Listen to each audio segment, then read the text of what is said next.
She said Bennett's men poisoned her deliberately, like the start of a mystery. Craven was surprised. She inquired of Mary who the contact for Nightflower was, and immediately after the girl finished speaking, she burst out of the car door with the swiftness of a superhero. Craven bolted out like lightning, checked the girl, but then the driver did a magic trick, turning around. Craven couldn't tolerate it any longer and immediately drew his weapon, silently contemplating that this wasn't a Hollywood blockbuster. It needed to be wrapped up swiftly. Thankfully, the girl was rushed to the hospital in time. The girl escaped the danger, but sadly lost a leg. After leaving the hospital, Craven hopped back in the car, eager to watch his daughter's disc, ready to uncover what she found that got her. Mary began her self-introduction like she was auditioning for a reality show, stating she was an assistant researcher at Northmore. She said she knew it violated the confidentiality agreement, but had exhausted all legal channels for help. So she was truly left with no other option but to resort to this desperate measure and recounted her discoveries to everyone. Upon witnessing his daughter's helpless expression in the video, Craven's heart was filled with a myriad of emotions akin to a spice rack that had been overturned. As a father, Craven deeply regretted not knowing his daughter's injustices, seeing it as a parental failure. Determined to expose everything, Craven started tracking down information provided by Mary's friend, discovering a hidden cabin by the river, feeling like an adventurer on a quest. He knew all in the showdown were wiped out except Leo Markson. Clearly, a deal existed between him and Northmore. Leo Markson turned, spilling the beans like a leaky faucet, revealing Craven the truth about his daughter's radiation. Craven returned to his daughter's apartment, channeling his inner detective as he began searching with a detector. When the detector neared the milk, it alarmingly buzzed Bennett's magic potion. With the lawyer's introduction, Craven met Carl, who regarded him with the reverence of a fan meeting their idol. Carl admitted receiving Mary's plea to expose Northmore's misdeeds, but due to national security, he told Mary she might breach the confidentiality agreement and heard no more. Craven pulled out photos of the fallen Nightflower members, telling Carl these folks had fallen victim to Bennett's dark influence. He urged Carl to seriously investigate and bring justice, warning of exposing his findings if not.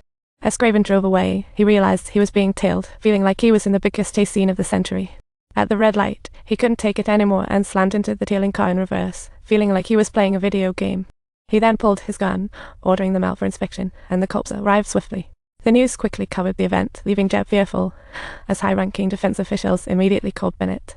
They ordered him to halt plans to assassinate Craven immediately, as public outcry had begun. Back home, Craven sat in his daughter's room, reminiscing about the past like a nostalgic old coot. Just then, his partner Bill showed up at his house trying to convince Craven to back off. It wasn't like he didn't want to, but Bennett had threatened his kid. Shortly after, Craven felt extremely nauseous, starting to vomit violently. Clearly, his body was infected. The two assassins came in like actors who stumbled into the wrong scene and knocked Craven out with a taser. When Craven woke up again, he found himself locked in a basement, like he was invited to a party no one wanted to attend. He kicked and wriggled, finally freeing himself from the restraints. As the basement door creaked open, Craven feigned unconsciousness, acting like a pro, patiently waiting for his chance.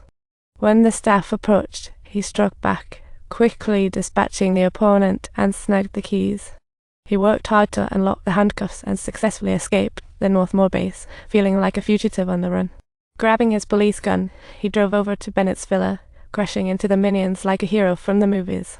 The other minions hurried down to check what was going on, while Bennett was advised to hide. Unfortunately, he turned just in time to see Craven. One of the minions boldly warned Craven to drop his weapon, or he'd be luckier than a cat in a fish market. It sounded like a bet. Mustering courage, Craven ordered the minion to shout his name, confirming if he was the infamous killer. Without hesitation, he shot the minion, but unexpectedly, he got hit by Bennett. Bennett fell down the stairs, and Craven stumbled over to him, preparing to serve him a special meal. Bennett never imagined his poison to harm others would backfire on him. He rushed to the kitchen to search for the antidote, feeling like he was in a treasure hunt, but feeling terribly guilty. Ultimately, Bennett paid for his actions. Craven avenged his daughter, while defense officials plotted.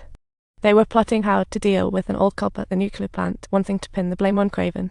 Their plan was straightforward: throw everything on Craven. Craven's body had been ravaged by radiation, leaving him nearly mute and trapped in a nightmarish world. They could concoct any story to frame this righteous cop, ensuring their alibis were squeaky clean. When everyone thought the plan was flawless, Jeb took down 2 high-ranking officials like a true detective. Carl was shocked and tried to intimidate Jeb with his credentials, unaware that Jeb was on Craven's side this time. Jeb aimed his gun at Carl, the tension skyrocketing almost to a standstill, and in the end, Jeb met his demise, leaving behind an extremely chaotic mess.